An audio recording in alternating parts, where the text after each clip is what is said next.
GTP is what we've been calling it for a number of years. It stands for God's 10%. And the premise of the game is that the Earth has reached a sort of post-apocalyptic stage where a nuclear cataclysm wipes out roughly 90% of the world's population, leaving 10%, which is God's 10%. Basically play out as their own hero. They get to be the hero of their own adventure, of their own story. One person's the main storyteller, the one sort of describing the events that occur, and then the other players essentially live out that plot line. My friend had read something, which actually I haven't been able to find since, was that there's some scientific theory out there, sort of like a doomsday scenario. They called it God's 10%, and that was scientists projecting that if some kind of world pandemic occurred, 10% of the population would find a way to survive it. And so that's how the name started. Any role-playing game, you can do just about anything. It's the makes it different from World of Warcraft or like a computer game. You know, in World of Warcraft, when you go into the dungeon to fight the Goblin King, you have your little hotkeys. I can either attack him, I can cast this spell, or this spell. In a role-playing game, tabletop, like Dungeons & Dragons or God's 10%, you could do anything. You could try to sweet-talk the Goblin King into surrendering, or you could, sneak up and try to set some kind of trap. Like, your imagination really is the limit of what you can or can't do in a role-playing game.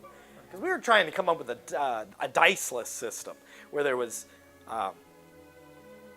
you didn't need anything. You didn't need dice. It was all character related. And the problem was that you need dice, or you need a random element to the game, because otherwise you can calculate everything out, and there isn't any sort of surprises. It's, here comes the monster. Our abilities are set. We can either kill him or we can't. There's no shock that, oh, we all critically hit the monster, or the monster killed me in one hit. So we were trying to come up with something, and then I was in the bathroom, and he heard me go, I got it! And I came out, I was like, cards. And it's funny, because actually other role-playing games use decks of cards. But they use it more like a poker system. Like, you draw like a poker hand based on the cards that you have. I mean, we use a deck of cards.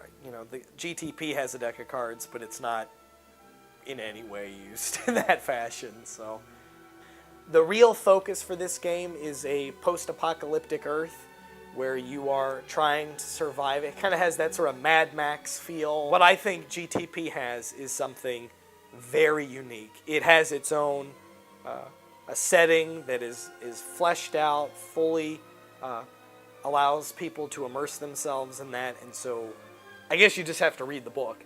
And you read the first couple chapters, and if that story, that backdrop appeals to you, then GTP is a game for that kind of role player. Hey, what's up? You're a chick. Hey, how you doing? And then you get on Vent, and it's like, wait, you're a dude! The storyline sets itself apart. How the game mechanics are very different.